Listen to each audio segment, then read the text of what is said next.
في عقد الأشعار وفقه مالك وفي طريقة الجنيد السالك. بسم الله الرحمن الرحيم، والصلاة والسلام على سيدنا ومولانا محمد وعلى آله وصحبه وسلم تسليما كثيرا. سبحانك لا علم لنا إلا ما علمتنا إنك أنت العليم الحكيم، ولا حول ولا قوة إلا بالله العلي العظيم، ولا حول ولا قوة إلا بالله العلي. وبعده نستمر إن شاء الله. We move forward with the next section, which is on the pillar of Hajj. And Hajj itself is unique among the pillars of Islam as it combines both physical, ibadah, badaniya, and financial, ibadah, maliya, in terms of forms of worship. And this combination reflects its profound spiritual significance and the wisdom in its position as the final pillar of Islam. The author, rahimahullah, truly took the individual through all five pillars, from the shahada to salah to zakah to Sawm, and now to Hajjul Bayt. Allah subhanahu wa ta'ala, He says in the Quran, وَلِلَّهِ عَلَى النَّاسِ حُجُّ الْبَيْتِ مَنِ اسْتَطَاعَ إِلَيْهِ سَبِيلًا. And due to Allah from the people is a pilgrimage to the house for whoever is able to find a way there. And we will get to that inshaAllah ta'ala. The Prophet alayhi salatu wasalam said, إِنَّ اللَّهَ قَدْ فَرَضَ عَلَيْكُمُ الْحَجِّ فَحُجُّوا. Indeed, Allah has enjoined Hajj upon you, so perform Hajj. And the consensus or the ijma' of the ulama of the ummah is that Hajj is an obligatory pillar of Islam, making it a definitive duty in Islam. And every Muslim owes Hajj. Now there are shurut, and we'll get to those in bi'idhnillah ta'ala, and istithna'at, meaning exceptions. And we'll get to those in a moment. The Prophet sallallahu alayhi wasallam, he spoke on the virtues of Hajj. He said, "Man hajja hadha al-bayt, he said, من حج هذا البيت فلم يرفث ولم يفسق رجع كما ولدته أمه." Whoever performs Hajj to this house and does not engage in obscenity or sin will return free of sin as the day his mother gave birth to him. And this is the Hajj Mabrur. This is the accepted Hajj that we ask Allah subhanahu wa ta'ala to make us of these people. And so, Sayyidina al-Imam Ibn Ashir, rahimahullah, says, hold up here, I gotta make this font bigger. Oh, 1 minute. What happened to this page? There we go. Okay. الحج فرض مرة في العمر أركانه إن تركت لم تجبري. Hajj is an obligation once in a lifetime. Its pillars, if omitted, cannot be compensated for. He says, الإحرام والسعي وقوف عرفة ليلة الأضحى والطواف. Ihram, sa'i, and standing at Arafah, the night of sacrifice, meaning Laylat al-Adha, and tawaf follow it. So understanding first that is upon us is the types of ihram and the pillars of Hajj. Awalan, before we get to that specific point, we must know that there are specific conditions of Hajj itself. Number one, it's obligatory upon every Muslim that is mukallaf. Hajj by a child is a nafila, and it does not, therefore, it does not relieve them of the obligation of Hajj in their adulthood. The second is that they are free. Hajj is not obligated on a slave. And three, مَنِ اسْتَطَاعَ إِلَيْهِ سَبِيلًا, meaning the one who is capable of doing Hajj, as the Prophet sallallahu alaihi wasallam said in the famous hadith Jibreel. Meaning that one has the health, meaning the physical strength to reach Mecca without falling ill or having any of those matters affect them or harm them. Number two, financial integrity, meaning that they're able to afford the journey of Hajj. Because Hajj is a very expensive journey. It not only requires for you to be able to pay for the journey itself, but also for you to be able to pay for your bills and a number of other expenses that might be outside of Hajj, including including but not like um it would include, for example, like the hotel, clothing, possibly food and drink, other matters or essentials that we would call it for Hajj itself. And finally, that it is possible to perform the obligatory salah with all its fard elements while traveling. Meaning that the we also have to ensure that the path of travel, number one, the path of travel is safe for one to be able to do. And number two, it doesn't necessarily contradict any responsibilities that we have.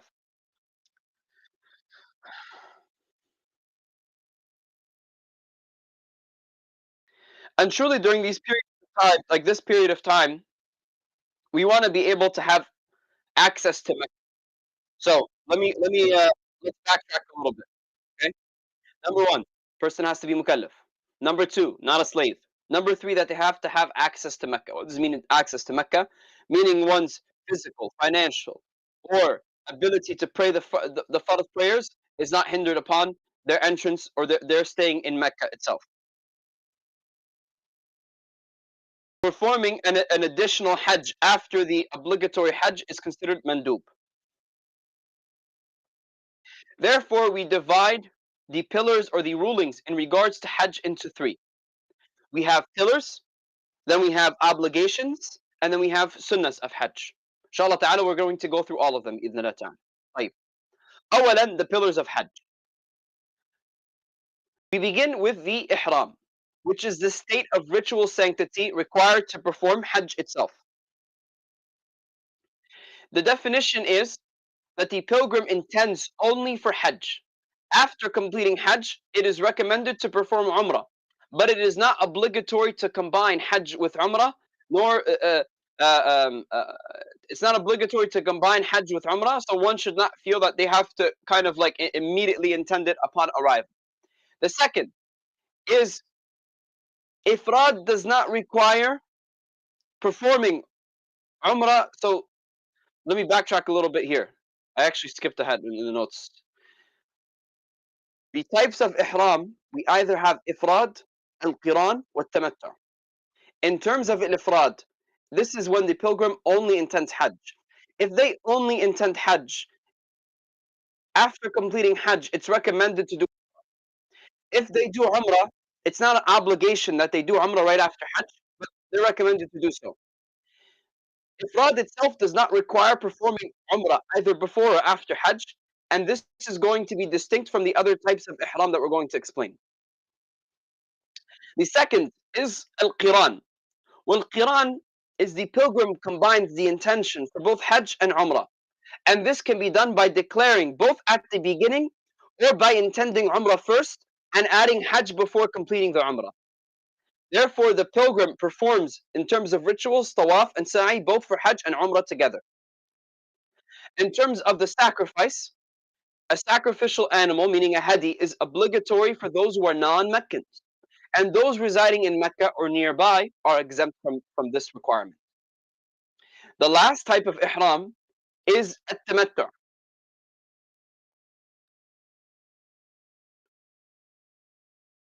At-tamattu is when the pilgrim performs Umrah during the months of Hajj, then exits ihram and remains in Mecca until entering ihram again for Hajj. This allows for the pilgrim to enjoy the concession of avoiding a separate journey for Hajj. Helps them combine it, right? They don't have to go back home. They can stay. For example, some people they might want they'll come in like Ramadan. They'll stay from Ramadan all the way until Hajj between the two Eids, and they'll do this, right? So we have three types. We have al-ifrad, wal-qiran, wal-tamattu. In terms of at-tamattu, the ruling on sacrifice is similar to al-qiran, meaning hadi is obligatory for those who are non-Meccans. If you are unable to afford it, the pilgrim fasts 3 days during Hajj and 7 days upon returning home. وَسَبْعَةٌ إِذَا رَجَعْتُمْ, as Allah Azza wa Jalla says in the Quran. And in terms of modern times, tamattu itself is considered easier where travel schedules often limit flexibility. And so somebody might actually want to be able to benefit because it's so expensive to travel there in the first place and time consuming and so on. They might be able to benefit by coming a few days before Dhul Hijjah or before the beginning of Hajj, before the days of Hajj, and they want to do a Umrah, and then they'll go to Hajj itself, and they'll go to Mecca and begin the rites of Hajj.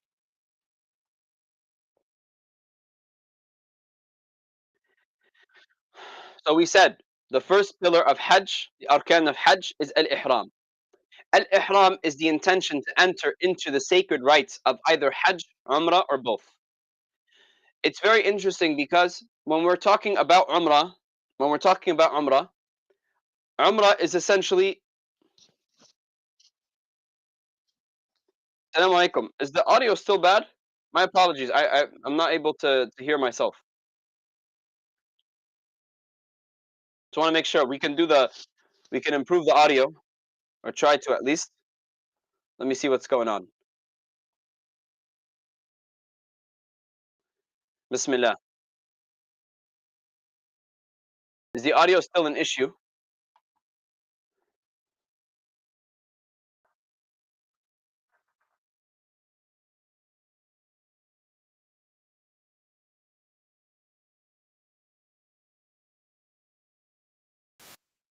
Assalamu alaikum.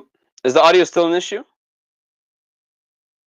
All right, I'm going to backtrack a little bit to make sure that I'm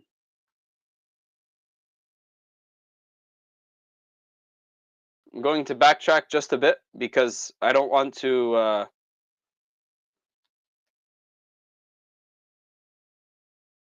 missing out on the uh, Jazakumullah khairan. Let's back up a little bit, inshallah, and um, I'll go over the first pillar. طيب. We said that Hajj itself consists of pillars, obligations, and sunnahs. As it consists of pillars and obligations and sunnahs, we begin by studying the pillars. Hajj and Umrah share some of the pillars, and they differ in some other things. So as we go through the Hajj lesson, inshallah ta'ala, we're going to point out some things about Umrah. At the end, the author does include some mentioning of Umrah, so we'll allude to that bi'idhnillah ta'ala.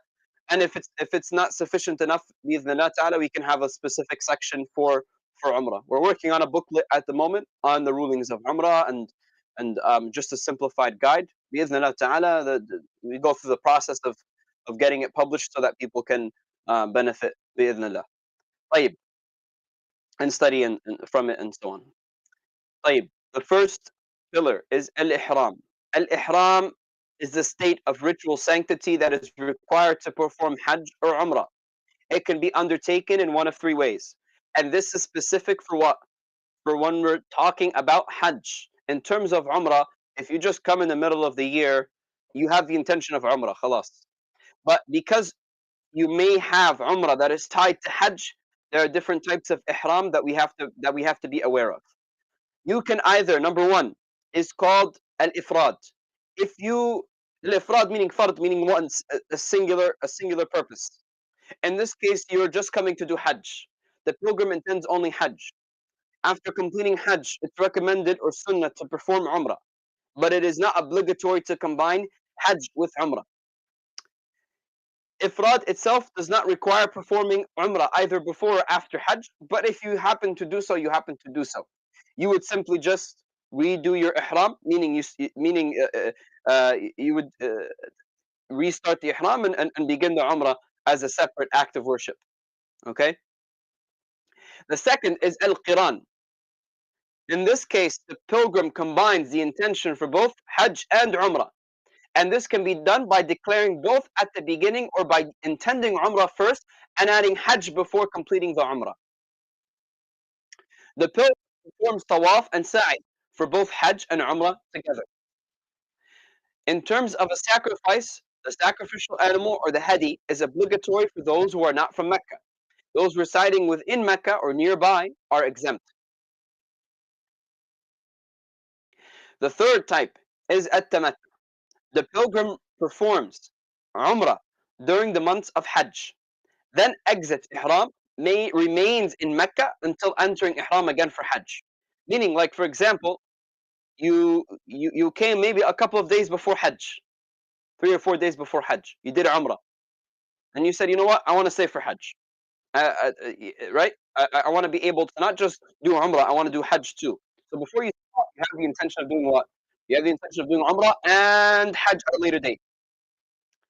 And you're going to do Umrah first, exit your Ihram, then remain in Mecca. You stay in Mecca for a period of time until Hajj begins, and you do your Hajj, and then you go home. Ma'as-salam. Okay, this is allowed. This is called a tamattu.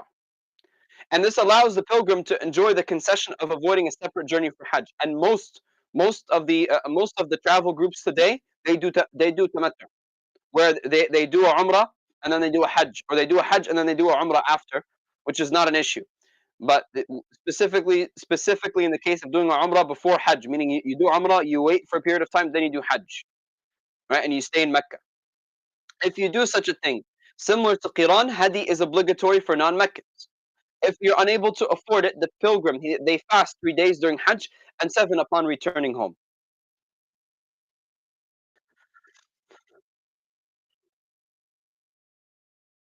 In terms of the pillars of Hajj, there are 4. Al-Ihram, wal-Sa'i, wal-Wuquf bi-Arafah, wa Tawaf al-Ifada.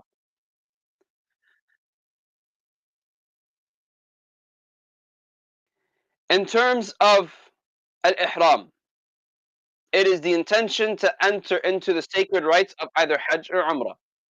In Salah, we have something called Takbirat al-Ihram, and this is how we begin the prayer. We say Allahu Akbar. Once you say Allahu Akbar, what was previously halal to you has now become haram to you, within the sense of anything that because you are in a state of worship. Anything that contradicts that state of worship takes you out of that state of ihram. So technically speaking, in salah, you are in a state of ihram. You are in a state of prayer. So if you move outside of that, right? If you speak, if you laugh, if you turn your back to the prayer, all of these things may break your prayer, right? They will break your prayer. Or if you intentionally leave that, they will break your prayer. Likewise, in Hajj, we have specific acts that will break the state of Ihram and break this pillar of Hajj, which we'll get to. They're called Mubtilat al-Hajj. We'll get to it, bi'idhnillah. So therefore, when one enters into the state of Ihram, their intention, as we spoke previously, can be 3. Either they're doing it mufrad or mutamatta or qareen. Okay, they're doing one of those 3. Either they're combining Hajj and Umrah together, and that's qareen, or they're doing tamattu, which is Umrah followed by Hajj, or they're doing Hajj alone. And each of them has their rulings in terms of the hadi that is given at the end. Right? We said hadi is owed for tamattu and qareen, but not for Hajj alone. We'll continue bi'idhnillah ta'ala. The next is as-sa'i, which is a ritual walking between the hills of Safa and Marwa. And the condition for a sa'i is that it must follow the tawaf that comes before it. We'll get to that bi'idhnillah. Number 3 is standing al-wuqufu bi-Arafah, is the presence at the plain of Arafah during part of the night of Eid al-Adha. This is in terms of the daytime wajib, in terms of the daytime standing, this is a wajib act and can be compensated with a sacrificial offering if it was missed, with a hadi if it was missed. The next, or kafara, we'll get to it inshallah. The next is tawaf al-ifada. And we said that tawaf al-ifada is doing tawaf, meaning the English word escapes me.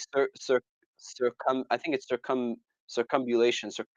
I don't know the word. I forget it. Just it's walking around the Kaaba, going around the Kaaba, right? 7 times and so on. Circulating the Kaaba, performed on the day of sacrifice, Yom and Nahr. The other tawaf acts are not considered pillars, but obligations or recommended acts, and we'll get to those inshallah. We're only looking at the pillars of Hajj at the moment. Then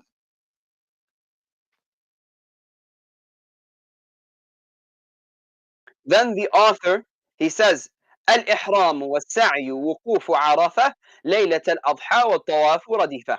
We said these as well. Let's move into the types of Um, before we leave this particular section, let's actually just mention the sacrificial slaughtering because it's important for us as we get into the obligatory sections, which we'll cover in a moment, inshallah. But in terms of the sacrificial slaughterings, any non-performance of obligatory elements of the Hajj which are not pillars, they can be mended by sacrificial offerings, or we call this a hadi. The meat is distributed to the poor and comprises of three types of animals. The most preferable being a camel, the second being a cow, and the third being a sheep or goat.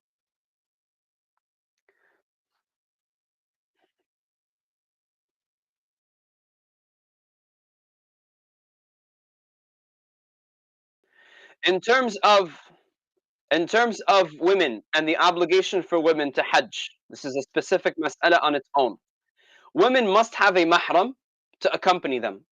If no mahram is available, there are opinions that allow for her to travel with a trustworthy group for the obligatory Hajj. In terms of a voluntary Hajj, a mahram or husband is required without exception. Right? Why is that the case? Because the first one that we mentioned, the first Hajj is obligatory. So it may be possible for her to travel with the group so long as it's a trustworthy group. This typically is like your masjid group that goes for Hajj or something of the like, and they have like an imam with them and and a couple of sisters who are pious and so on, and it's a group, and people are they have like the women boarding together and the men boarding in another room, and all of these things that are taken into account. In terms of the sunnah Hajj meaning a second Hajj, because it's not a requirement, and then we will remove the rukhsa of having, because it's a rukhsa essentially, of her being able to go with a group. طيب. Another question: is Hajj valid for a kafir, somebody who's a disbeliever, and they go and they do Hajj? They thought it would be a quick Instagram moment. They wanted to live stream it. They wanted to put it on TikTok. They said, this year I wanted to go for Hajj and I wanted to get the vibes of Islam. Is that allowed? Hajj is only valid for Muslims, and this actually is applies to all acts of worship in Islam. As non-Muslims are not obligated, or we should say that there's a difference of opinion on the obligation, but in terms of its validity, it's only valid for Muslims. طيب. Now let's dive into. Does anybody have any questions in terms of the pillars for Hajj?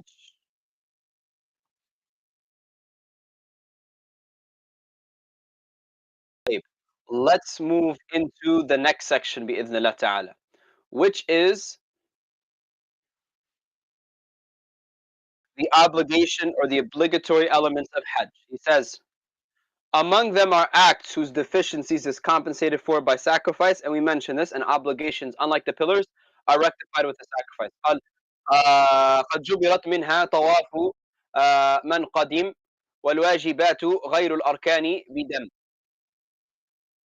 آه، وركعتا الطواف إن إن تحتم ووصله بالسعي مشي مشي فيهما.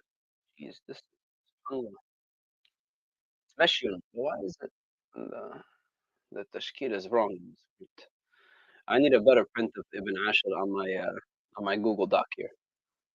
بسم الله.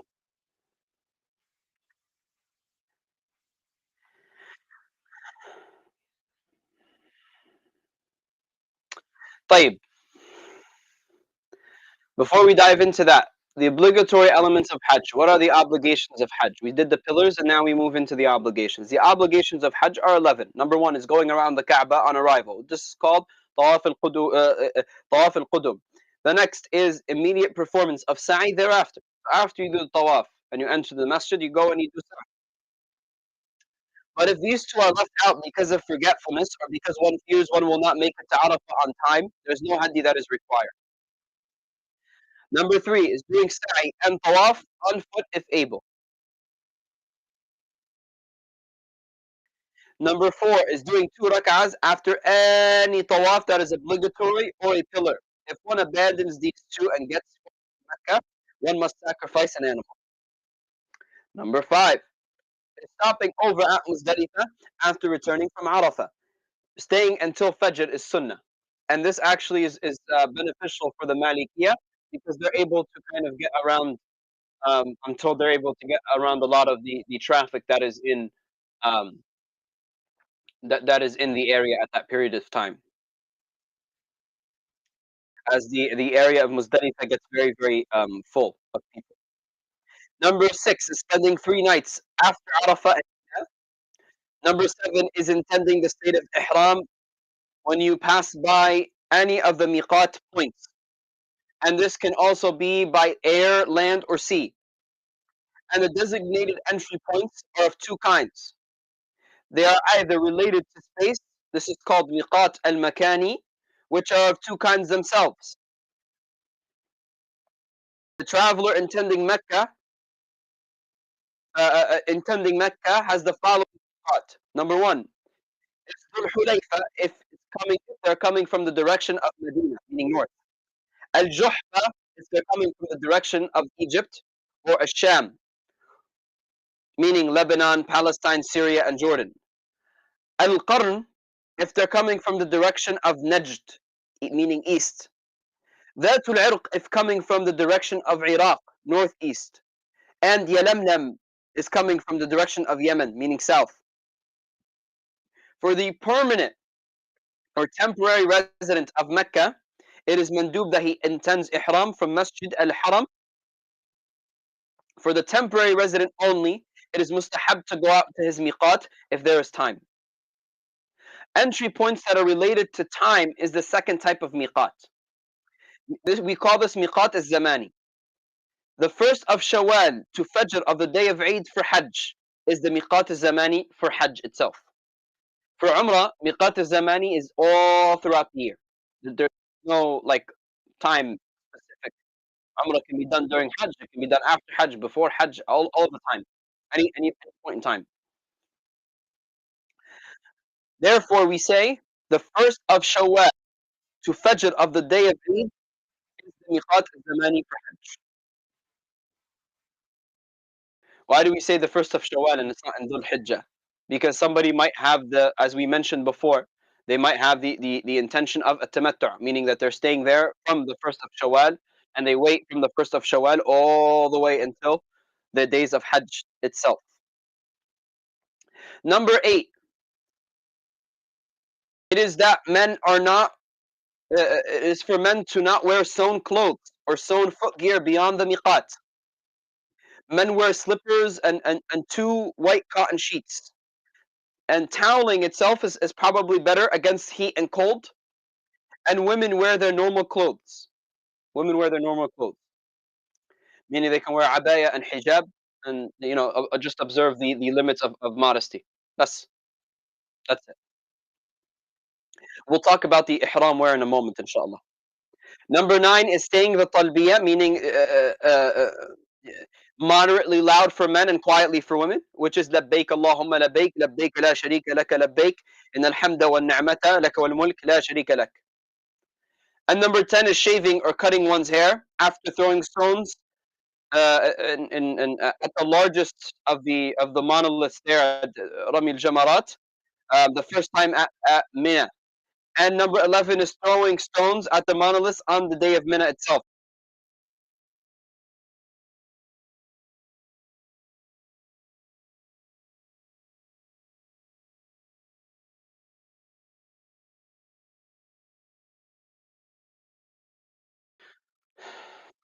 So to summarize, the obligations are 11. Tawaf al-Qudum, then the performance of sa'i right after Tawaf al-Qudum, because sa'i, the requirement for sa'i is that, for its validity, is that right before it is Tawaf al-Qudum. Meaning you have to do tawaf right before you do sa'i. Even for Umrah, it's the same thing. You have to do tawaf before you do sa'i.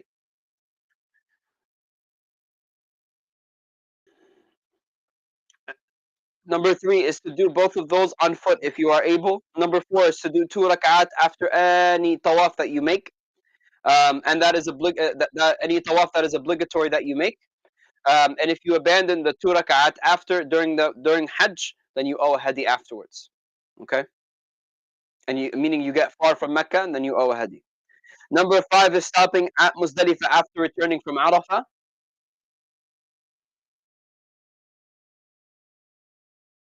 Number 6 is spending 3 nights at Arafah, in Arafah at Mina, or after Arafah in Mina. Number 7 is intending the state of Ihram when passing over any miqat point, and we said miqats are of 2 types, makani wa zamani, meaning that miqat is either the specific entry point into the area of the haram, or we're going to say zamani in the sense that it is from the 1st of Shawwal until what? We said from the 1st of Shawwal all the way until the day of Eid for Hajj. And for Umrah, it's the whole year. Number 8 is to observe all Ihram rules, because what comes after it is Ihram related, meaning that the men they're not allowed to wear any stone clothing. They wear 2 cloths, one to cover their waist and one to cover their shoulders. The ihram for men, for the Malikis, is not actually to wrap it under the arms. It's to go over the shoulders only, and to kind of leave the middle area, uh, uh, uh, uh, middle area unwrapped, right? Like where your stomach is and where your chest is. You don't wrap that part. You just put the ihram over your shoulders. If you are going to be putting on anything that is like a money belt or a bag, it cannot be something that is holding up your clothes. So if the money belt, for example, can't be holding up the waistband for the ihram. Uh, Bag, if you have a little bag that carries your items, you can have that, but that little bag cannot have, for example, a mobile shade. That would invalidate the ihram. Cannot be taking a mobile shade with you. If you want to carry with you essentials like water or medicine or identification or money that it is absolutely essential for it to be on you, you can do so, right? You can have a bag, but that bag cannot be holding up the top part of your ihram or the bottom part of your ihram. That's all. We'll talk about those bi'idhnillah ta'ala in the future. We also said for number 9, which is saying the talbiyah, meaning labbaik Allahumma labbaik. Number 10 is shaving or cutting one's hair after throwing the stones at the first time in Mina. Number 11 is to throw stones on the days of Mina. And bi'idhnillah ta'ala, we'll cover, inshallah, the steps of Hajj. But before we do that, I want to see if there's any questions. I feel like we go really quickly through these things, and I just want to make sure that we're not skipping over anything. بإذن الله. طيب.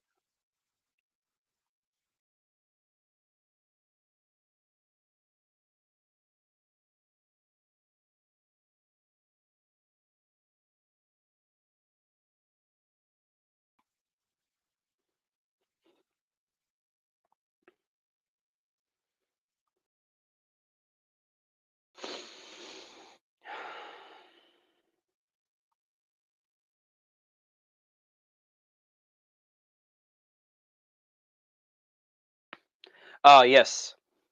Sorry, just looking at the notes here. For those on modern transport, so for example, if you're on a plane and you go over the miqat without stopping, or you're on a train and you pass the miqat without stopping, you must enter ihram while you're still in the air or while you're still in that vehicle. If you deliberately pass the miqat without entering ihram, it necessitates them, or it necessitates sacrificing a compensatory animal. Yeah, Latif. I cannot speak English. But this is the reality. So we often see people, they go over the miqat, they don't change. One of the recommendations is to get into your ihram. Like, let's say you have a layover in Istanbul, or you have a layover in Egypt, in Cairo, and you're coming from the west, right? Particularly for America, there usually is a layover. For some of the pilgrims, they will go direct to Jeddah, or they'll go direct to Medina, and then they'll immediately go to their final destination, which is Mecca. But realistically speaking, because of the time constraints that could possibly happen when you're at a layover, because the next flight is about an hour or 2 hours, and you might have difficulty with the whole plane trying to get changed into ihram and trying to get into a state of ihram at that particular time. It's best that you come before you even get on the plane, changed, and you've done your ghusl, and you've cleaned and washed and trimmed the hair and cleaned yourself up. That way, once you've entered into the plane, you're already in a state of ihram, labbaik Allahumma labbaik, all the way until you get to Mecca. And this is yani, this typically is the recommendation uh, for most people.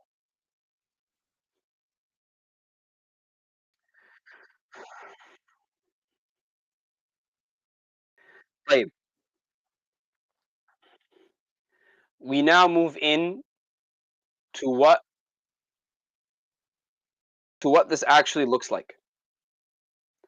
Now we're going to be describing Hajj. In terms of Hajj, the first step is assuming ihram. We assume ihram when we reach the miqat. Okay? But we also mention that it can be beforehand. There's places prior the Saudi government also organized at these miqat points a place for people to change and to get adjusted and so on, so that way they can dress and immediately go into their state of ihram for it to be practical. And there's even a masjid there to offer the 2 rak'ats after ihram. So when one reaches the miqat point, this begins the ihram, technically speaking, when one puts into practice all of the elements of the fitrah.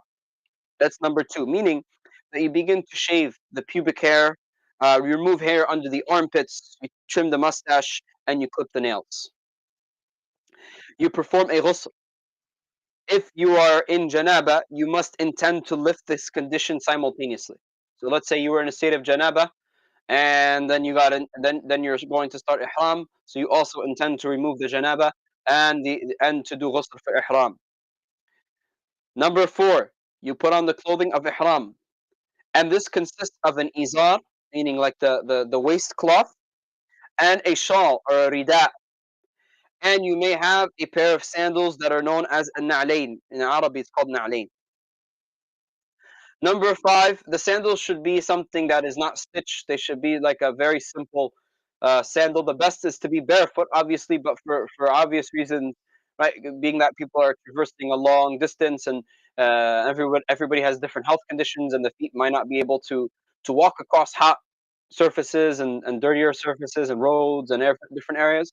The best is to have sandals at this point in time, right? And it's the best for it not to be stitched, to be kind of like one layer, or one material, similar to like a plastic sandal, that has some, at least some support for your feet. That way you're not getting harmed while walking, but at the same time, there isn't any damage to your um, uh, there isn't any reduction to the state of ihram due to the type of sandal that you're wearing. There's a lot of modern sandals that people can wear, but the feet must not be totally covered so it looks like a shoe. It should be a sandal, right? If somebody sees it, it should look like a sandal. Some people that they wear like the full closed Crocs, and that's not acceptable. It should be a sandal. Should be a sandal. When I went over this mas'ala with Sheikh Mahmoud, he told me it should be a sandal. Oftentimes people that they're wearing like a Croc, and it covers their feet. I don't know if you guys know what Crocs are, but it's like the type of sandal where it looks almost like a shoe, but the back of it is removed. Technically speaking, this still is a shoe by our standards. So we would consider a sandal to be something that is open-toed, that has an open top, that has like two straps on the top of it, two or one strap, right, on the top of it. Number five is bringing a sacrificial animal if one has one, and if it is possible to do so. A lot of people are able to do this, right? So and it's not a requirement. It's not from the obligations that we mentioned. Number six, pray 2 rak'at. Actually, back in the day, they would do this. Why? Because before there weren't hotels and five-star buffets. Now you go to Hajj, and it's a whole different experience.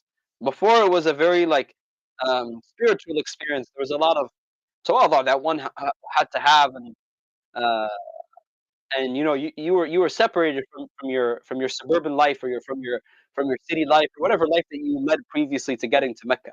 Once you got to Mecca, it's kind of like camping. You have your supplies, and you kind of have to survive for a period of time, right? And people would feed others, and there were groups that would bring animals with them, and produce, or whatever they needed in terms of feeding the groups. And there were traders that would come into Mecca from Mecca itself, and from outside, and they would sell food that was necessary for people to be able to eat and drink while staying in Mecca itself. But yes, it was kind of like camping if you think about it. The next matter is that you pray 2 rak'ats after putting on your ihram, and cleaning yourself off, and so on. Then during the 2 rak'at, you recite Surah Al-Kafirun and Al-Ikhlas after Al-Fatiha. First rak'ah Al-Kafirun, and the second rak'ah Al-Ikhlas. If you are traveling over land, one would mount their vehicle or beast, and they would then make the intent to enter Ihram for Hajj, immediately setting off from the miqat and uttering the talbiyah, la labbaik Allahumma labbaik. And it should be done at a moderate volume, and it doesn't need to be continuous the entire time. It's good to stop and start. It's recommended to do it in terms of changes. For example, getting off of the animal, going up a hill, down a hill, going up the stairs, down the stairs, going into a hallway. Any area that changes and up and down and movements, that's it's recommended to do it in that period. So renewing this talbiyah is a recommendation. So they say standing up or sitting down, going up or down a hill, mounting or getting off or into a vehicle, meeting another group of Hujjaj, hearing people often, when you hear people saying it, you say it. When you wake up from your sleep, for example, you may have taken a little bit of a nap. You wake up from your sleep, you do the talbiyah again, labbaik Allahumma labbaik, and immediately after performing any salah. But it's makruh to do it non-stop, because the person gets tired and exhausted, and fed up with it, and that's not the state that you want to be in. The next phase in Hajj is actually reaching Mecca. When you reach Mecca, if possible, one performs a mustahab ghusl upon entering Mecca without rubbing the skin. And at the tuwa, when approaching Mecca. Number 12 is entering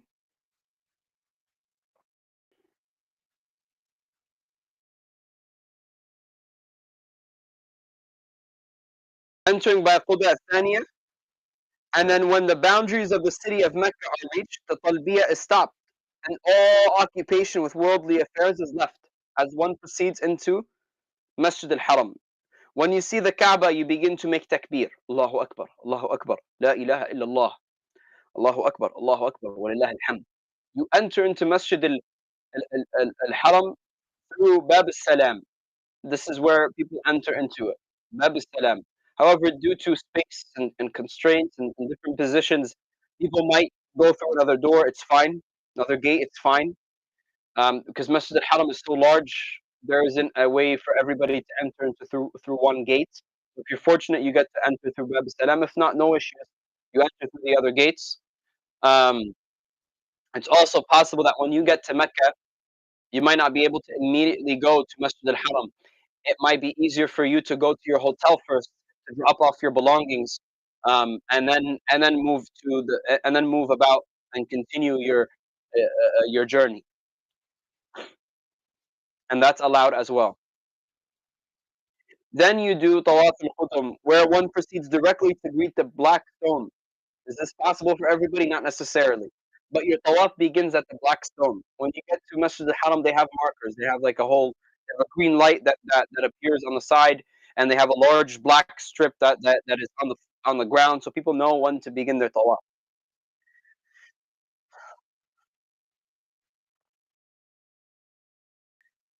When you enter into Masjid al-Haram, tawaf is your tahiyatul masjid.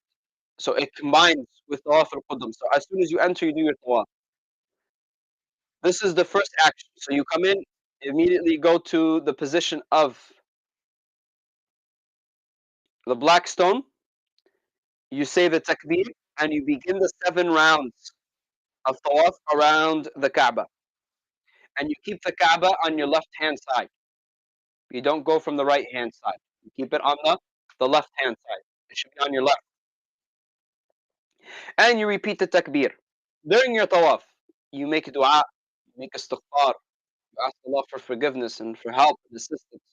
You can say labbaik Allahumma labbaik, you can takbir, any dhikr is allowed. The greeting of the black stone each time as you pass is one of the recommendations. You also say the takbir at the Yemeni corner, or Yemeni corner. You touch it if it's possible, and you bring the hand to the mouth. But neither the hand nor the Yemeni corner is kissed itself. When greeting the black stone, you can either try to kiss it, and if this is impossible because of crowds, then you touch it. If that's impossible, then you bring one hand to one's mouth without actually kissing the hand. You just like that. Bas.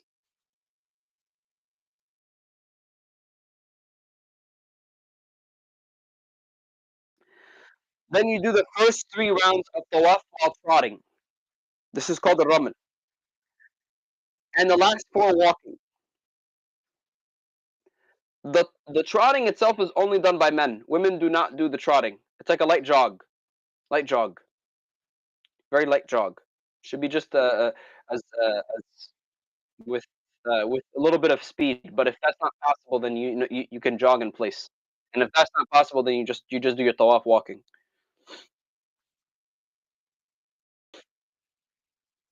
Then you pray 2 rak'at behind maqam Ibrahim, without preventing people from passing in front of you.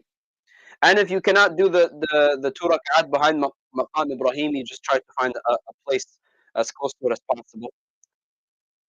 And in those 2 rak'at, the first surah you recite is قُلْ يَا أَيُّهَا الْكَافِرُونَ, and the second is Surah Al-Ikhlas. Then you make dua, you supplicate freely at Al-Multazim area between the black stone and the door of the Kaaba. You make plenty of dua. You drink Zamzam. It's recommended to drink Zamzam and to pour it on one's head, to fatten it, one's body.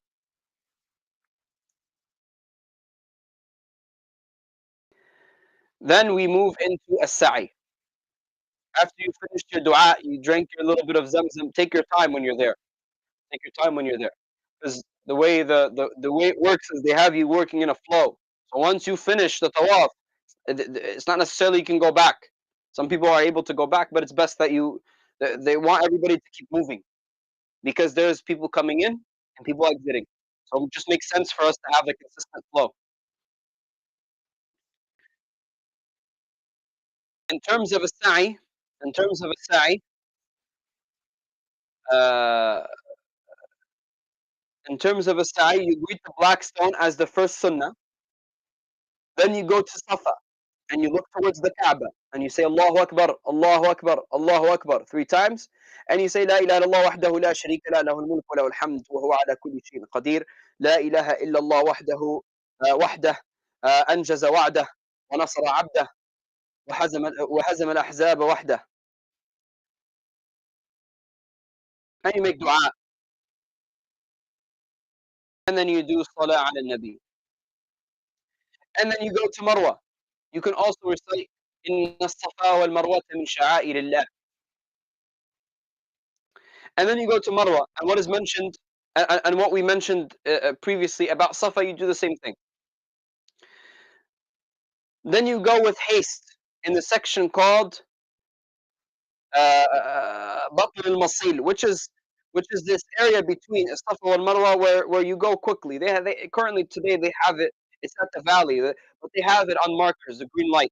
There'll be a green light up above you, and you'll notice people just start running. And this is the same thing. You just go with haste. You don't have to sprint. You just go with a little bit of power behind your legs. You're with a group of women. The women don't run; they walk. They'll catch up to you. Don't worry. Once you finish that bit, you can wait for them if you need to.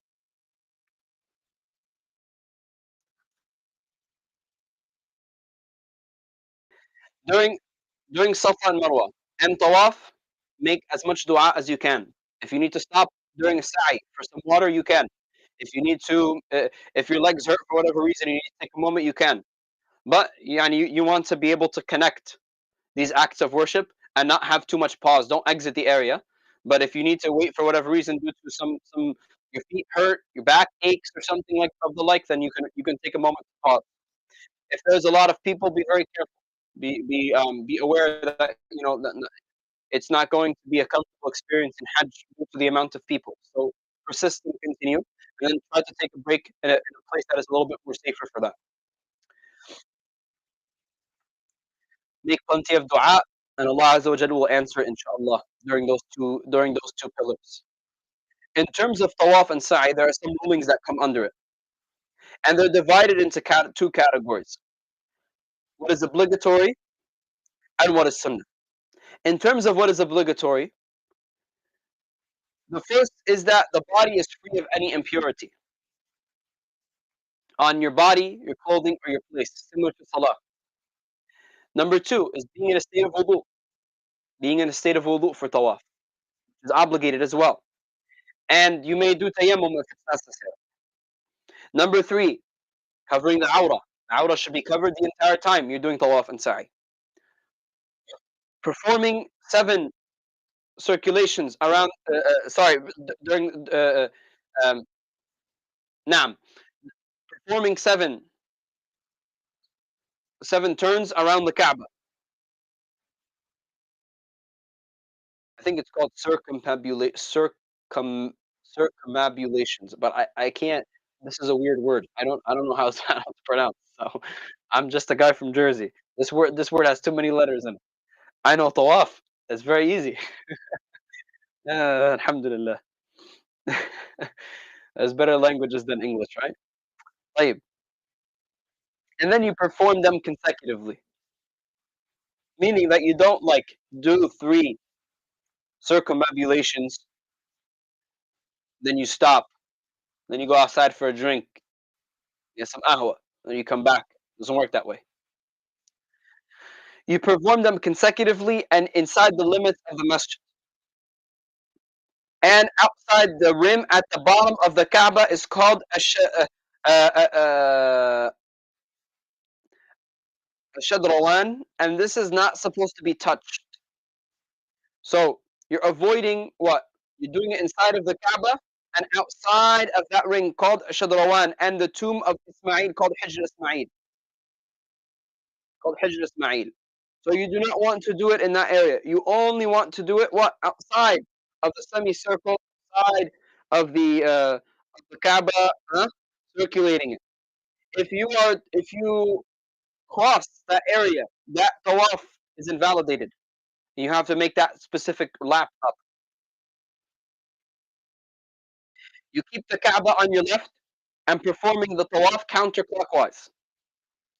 In terms of the sunnah elements for tawaf, you do it on foot if you are able. You kiss the black stone and touch the Yemeni corner at the beginning. You do dua and salah ala nabi, that's a sunnah. And men should trot in the first 3 rounds. So if we miss any of the sunnahs of tawaf, technically it's not invalidated. In terms of sa'i, we have obligations, sunnahs, and mustahab elements. For the obligatory elements of a sa'i, we do 7 laps. It's not there and back. You go from Safa, then you go to Marwa. That's 1. Then from Safa back to Marwa, then from Marwa back to Safa. That's 2. And that 7 times. You start from Safa and then you go to Marwa. And it has to be preceded from its obligations that it's preceded by a valid tawaf. The second element, which are the sunnahs, include kissing the black stone after doing 2 rak'ahs after tawaf at Maqam Ibrahim. So you do the 2 rak'ahs at Maqam Ibrahim or behind Maqam Ibrahim, and then you go and you kiss the black stone. Then you go to sa'i. That's the sunnah. Then climbing the hills of Safa and Marwa, and for men to hasten between the 2 hills, meaning to go quickly at the green zone and to make dua while you're doing sa'i. It's also mustahab for the body to be free of any impure elements in its body, clothing, or place, and it's mustahab to be in a state of wudu. Does it invalidate it? No. The only invalidation happens is from tawaf. Why? Because It's in place of because it's in place of salah. It's in place of salah. But it's also from its requirements. From its requirements.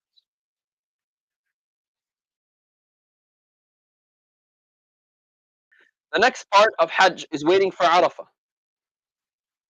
Inshallah ta'ala, what we'll do is because I think we've reached the end of our time here.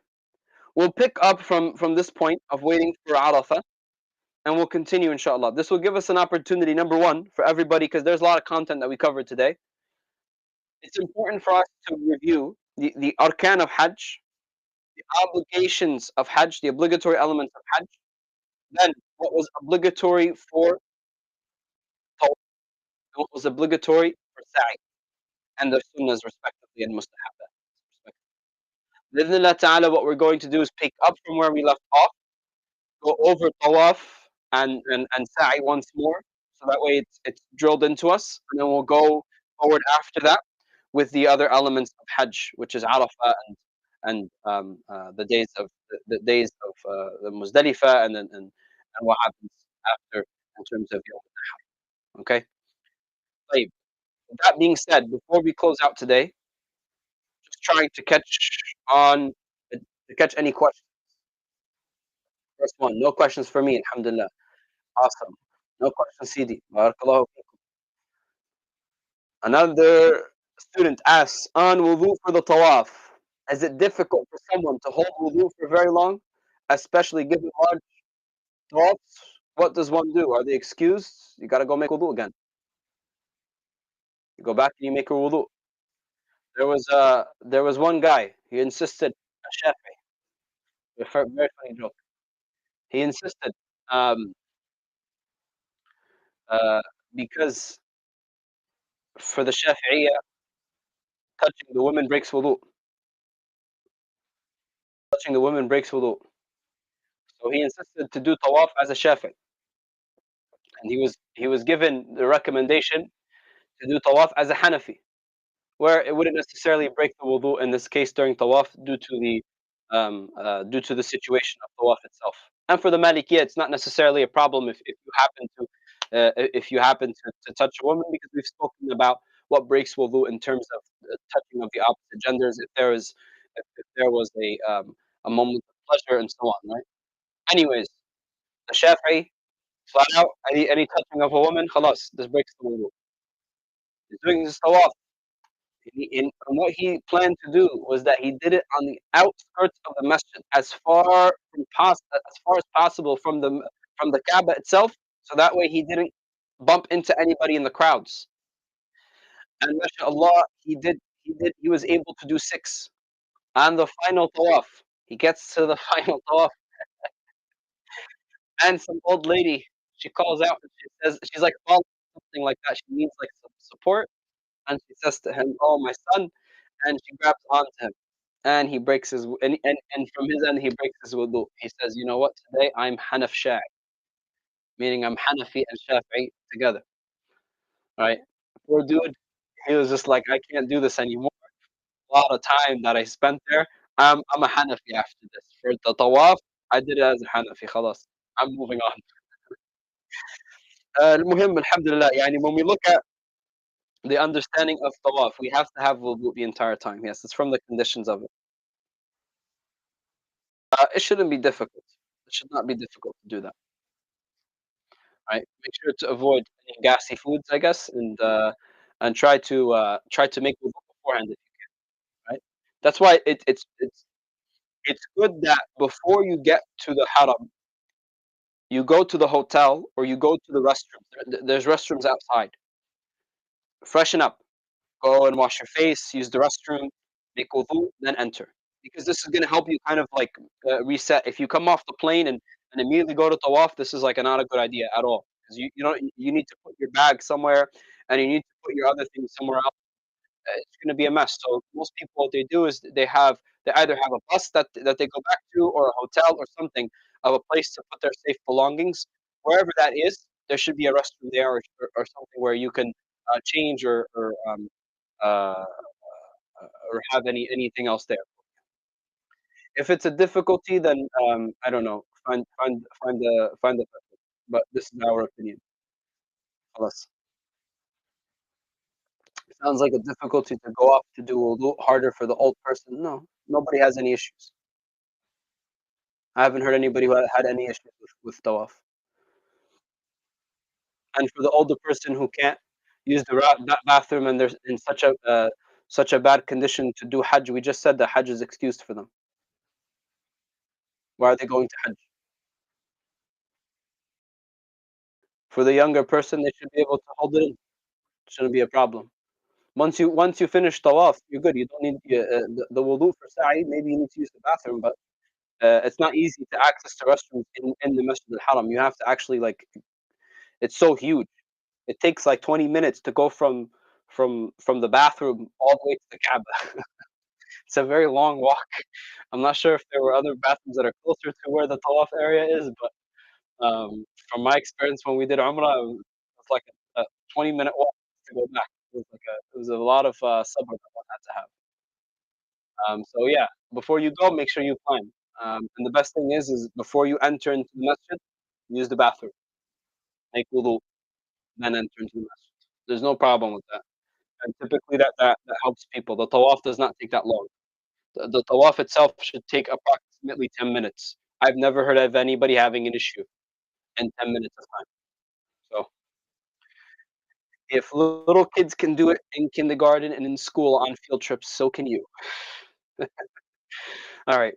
I think this is a good place for us to stop at it, inshallah ta'ala. May Allah Azza wa Jalla accept from us and forgive us. And we ask Allah subhanahu wa ta'ala forgives us for any errors that we made in our lesson for today. All errors are from us and none are from Allah. We ask that Allah elevates us in knowledge and elevates us in rank in our taqwa and istiqamah, and that He accepts us from salihin wal abrar. We also ask that Allah Azza wa Jal blesses all of us with a Hajj mabrur, inshaAllah, and He accepts from us our Hajj. Not only does He send us on Hajj, but He accepts from us our Hajj, so that we may return without sins and blessed. May Allah Azza wa Jal give us multiple Hajjs in our lifetime, so that we may enjoy in that reward of the Sunnah. Ameen. وصل اللهم وسلم وبارك على سيدنا ومولانا محمد وعلى آله وصحبه وسلم تسليما كثيرا. سبحان ربك رب العزة عما يصفون وسلام على المرسلين والحمد لله رب العالمين. وإلى لقاء آخر إن شاء الله تعالى. أستودعكم الله. السلام عليكم ورحمة الله تعالى وبركاته.